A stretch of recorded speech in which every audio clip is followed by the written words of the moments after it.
This is VOA News. Via remote, I'm Marissa Melton. The death toll from a series of explosions in a military barracks in Equatorial Guinea has risen to 98, according to the country's health ministry on Monday. At least 615 people were injured in the blasts on Sunday, which started with a fire at a military base in the coastal city of Bata. This is according to the defense ministry. The health ministry put the death toll at 98. That's more than triple an earlier estimate of 31 people killed. The ministry said 299 people who were wounded remain hospitalized. President Teodoro Obiang Nguema has attributed the accident to negligence related to the handling of dynamite. He said the explosions damaged almost all the homes and buildings in Bata, a city of just over 250,000 people.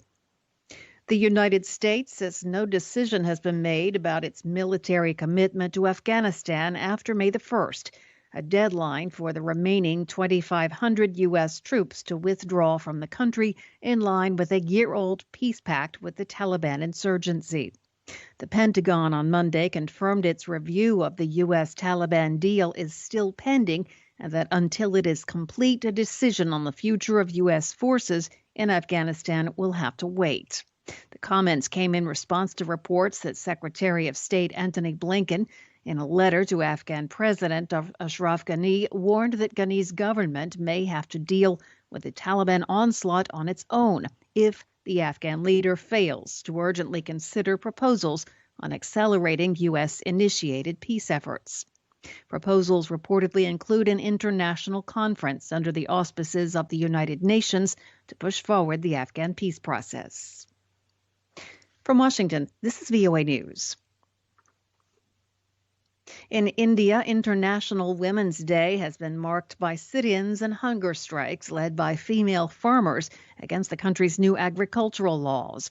Local media reported that at least 40,000 women traveled to New Delhi this International Women's Day to take part in the protests. Throughout the country, women have played a leading role in the months-long protests.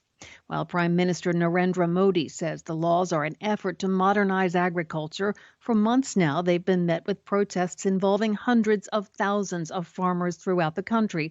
Farmers allege that new laws passed by the Indian Parliament in September would allow big companies to drive down crop prices. In response to backlash, the Modi administration proposed an 18-month hold on the laws. Farmers, however, said they will not settle for anything less than full repeal.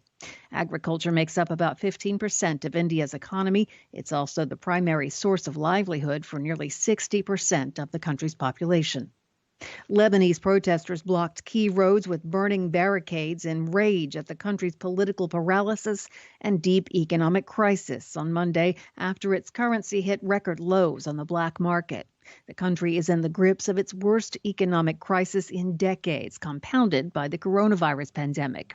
Prices have soared and more than half the population is living below the poverty line, but the divided political class has been unable to form a cabinet for the past 6 months.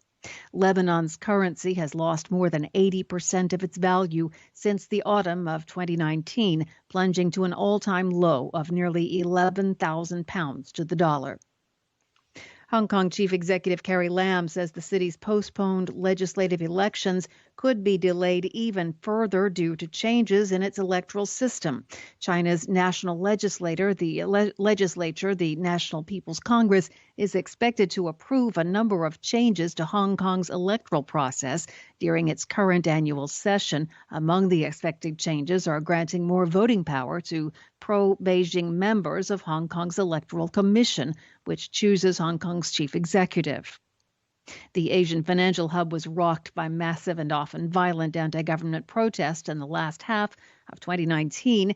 The demonstrations spurred Beijing to impose a new national security law last year, under which anyone in Hong Kong believed to be carrying out terrorism, separatism, subversion of state power, or collusion with foreign forces could be tried and would face life in prison if convicted.